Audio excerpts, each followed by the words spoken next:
After wrapping up on the Bald Mountain Jeep Trail, we drove south to our camp for the next 4 nights. Although Bill and I love the discovery of finding new dispersed sites, this time with the holiday weekend, we decided we would set up long-term at a reserved site. When traveling, sometimes we just set up the basics when we get to camp. But since we knew we would be here longer term, we went ahead and set out everything. In case you're curious, that trailer we're hauling was made in Sandusky, Ohio by Great Lakes Overland. When Bill and I first got serious about looking at overlanding, we found this trailer on Facebook, and then we promptly took it out west to Moab, Utah and drove it on the White Rim Trail. The trailer came with a 21-gallon water tank and an instant hot water system. The trailer also included a solar panel, inverter, and battery system that powered a water pump as well as rock lights and left a few extra switches for us to add other things like our diesel heater later.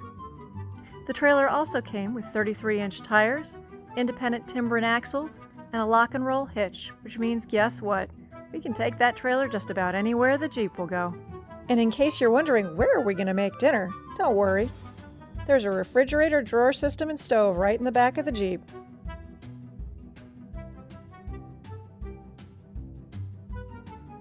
This reserved dispersed site was located on a 500-acre family-owned farm. The owner met us at the gate and led us into our site, which was on a bluff overlooking the river. He told us that we might have dinner guests, and he even told us the name of several cows, and which ones were friendly, and which one might even want a snack. It can be easy to discard out of mind the idea of staying at a paid site. Why would you do that when there are so many beautiful free dispersed campsites?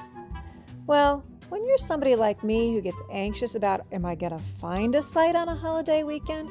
This is a perfect place to go visit. Now, Rue didn't necessarily love the idea of all those house guests. She watched them a little suspiciously, but they were very polite, and they really only visited one night. Check it out, I've never seen an elk that's black before. It's a very unique elk. This beautiful site and the view down the river turned out to be the perfect spot for us for those 4 nights. It was located very conveniently close to the Mid-Atlantic Backcountry Disvovery Route, which was the primary reason we had come to visit this area anyway. Sadly, this site is no longer available for public reservation, but it was a great reminder that there are some beautiful dispersed paid sites out there that perhaps we shouldn't discard out of hand. That night we fell asleep to the sweet sounds of nature and awoke to fog and mist. The Jeep thankfully thought nothing of that fog and mist and happily set out along the Mid-Atlantic Backcountry Disvovery Route.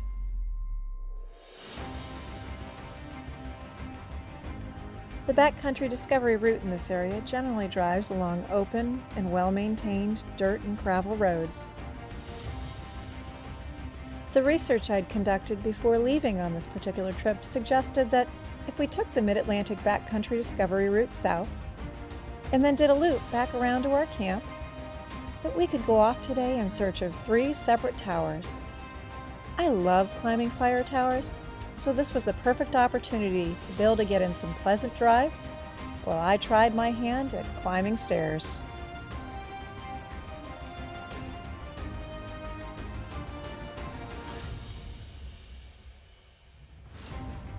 Our first stop of the day was at the Windrock Trailhead for the Appalachian Trail. It was here that my research told me that if I hiked up the trail just a very short way, we could find the Stony Creek Lookout Tower. A short way up the trail we found this sign. Come on guys, knock off the graffiti. But it was true that if you followed that arrow up a very, very narrow path, you were treated to a beautiful view.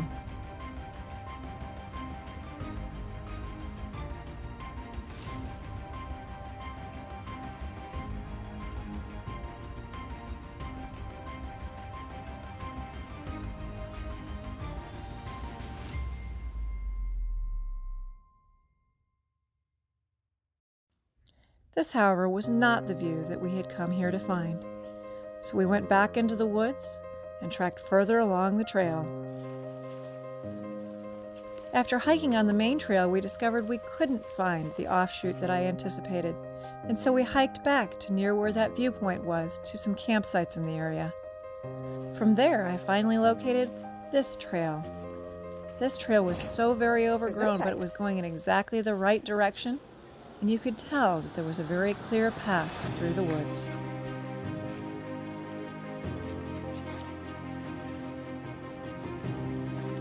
About here, Bill was wishing he was wearing something other than shorts and sandals. Those ferns and grasses might look nice and soft, but think sawgrass and thorns. And about here, you don't really want to know what Bill was thinking of this trail. Armed with the memory of an internet article about the lookout tower, Rue and I, however, energetically pressed on. At this point, given the obvious dearth of traffic along this particular trail, I should have known something was up. I should have known that maybe you shouldn't always trust those internet articles that you find online. By now, we had hiked to the GPS coordinates where the tower should be, and this is what we found.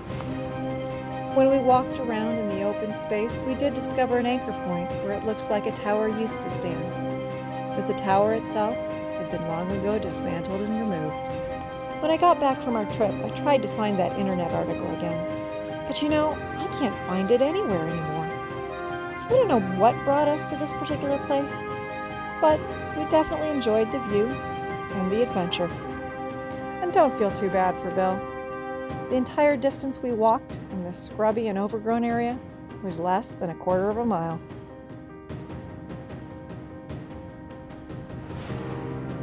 Despite him calling the first trail the Dismal Trail of Doom, Bill was actually willing to try another trail soon after. Welcome to the War Spur Trail. This particular trail is only a few miles further down the Mid-Atlantic Backcountry Disvovery Route from the Windrock Trail. This trail is located in the Mountain Lake Wilderness. All Trails describes it as an easy trail of about 2.5 miles that gains around 500 feet in elevation. At the time we hiked this trail, it was a showplace for wildflowers. And it's generally well known for its diversity of trees, plant life, and animals.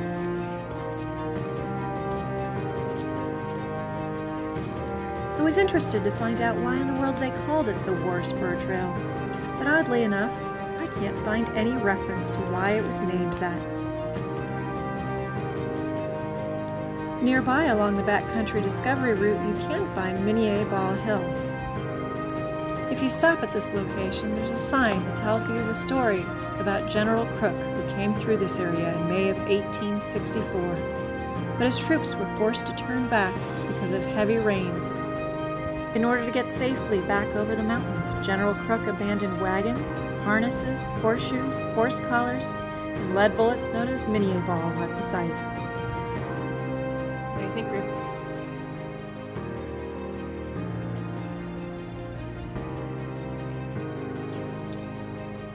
Looking out over these views today, I can't imagine trying to bring horses and wagons across these mountains with a full regiment.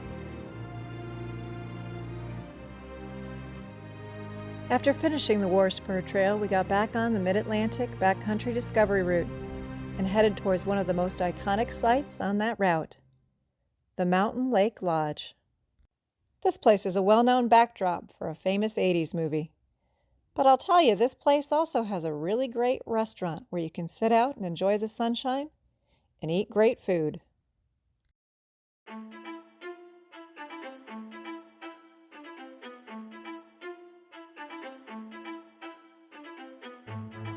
With our stomachs full and the Rubicon rested, we pressed onward.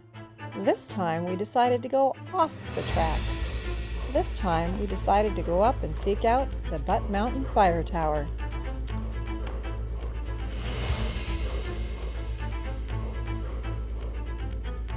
I was really looking forward to climbing this tower given our strike out in the morning, but this one was in quite a bit of state of disrepair, missing many steps. At this point, you can count the tally as 2 attempts and 1 half-broken tower. Thankfully, there was something even more worthwhile to see here.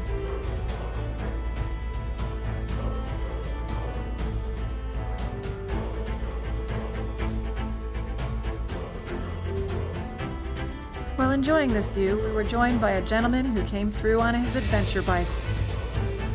He suggested that perhaps we should turn around and go back out the same way we came in. Unless, as he put it, we were more adventurous than he was, as the road was about to get rough. So of course what we did was exactly the opposite, and we took that risk and continued onward down Butte Mountain Road. To look at this road, you might be thinking, well, this road doesn't really look any more challenging than the Mid-Atlantic BDR did. But what I'll tell you is it has some secrets hidden down further. It wasn't long on this road before we started noticing some of those mud holes. Yeah, if I start seeing nothing but big mud tires and stuff, I might be getting more nervous. Bill had been paying attention to the tire tracks on the way in. And at this point, he really wasn't too concerned about what we were getting into. But sometimes, looks can be deceptive.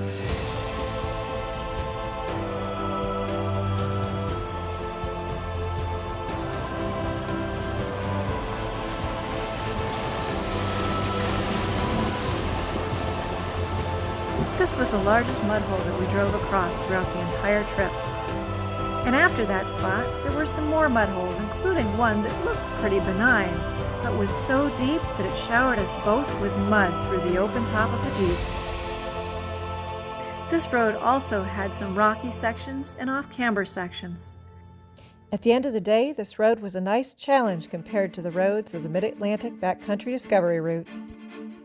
At this point, we chose to take some easier gravel roads towards our final destination for the evening.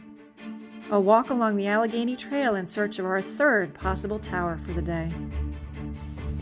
This is a location that I had found online several years before and had always wanted to go visit. The trail is only about 2 miles round trip and gains little less than 500 feet in elevation gain. Alrighty, steep route it is. We're gonna regret this little dog. What you didn't see in that last picture was a sign on the tree to the left. That sign basically says, well, you've got two options. If you go straight, it's a little more level and it's a fairly easy trail. But if you go to the left, it's steep and it's rocky and it's dangerous and you might want to think twice before going this way. Or that's about what it said. But as we found out taking that trail to the left, one person's idea of very steep and rocky is another person's mild adventure. This is the Hanging Rock Raptor Observatory. Built in 1956 as a fire tower, it continues to serve today as a raptor observatory where people can monitor hawks, eagles, falcons, and osprey. And if you're keeping count, we finally found one tower we could climb today. From the trail, we returned towards camp on Route 311 through Paint Bank, stopping at the Potts Mountain Wayside. This wayside was a beautiful place to stop, cook, and eat dinner, but it's very, very poorly marked. The only reason we even knew it existed was because there was a sign that said Wayside 3 miles ahead, but there was never another sign telling you where exactly to pull off. But thankfully, we found this place. What was even more ironic is we noticed that this spot down here, that opening, that's actually where we're camped for the night.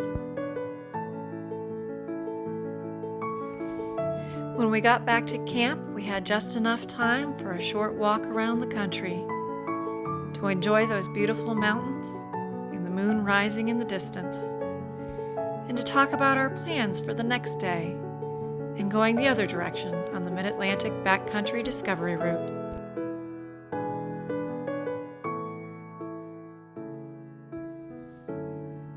I hope you've enjoyed joining us on our adventure today, and I hope you'll join us again tomorrow as we travel onward.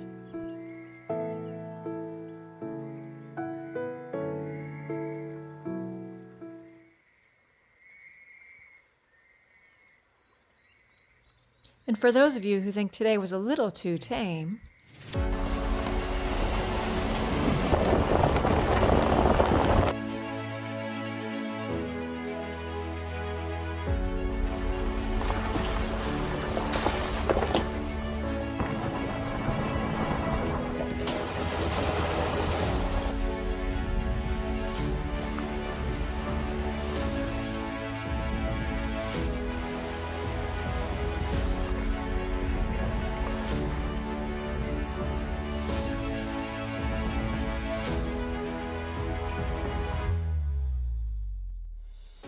So, Bill, is this the normal way to air down your tires when you're driving? It's not the most recommended. Try to avoid getting nails in your tires.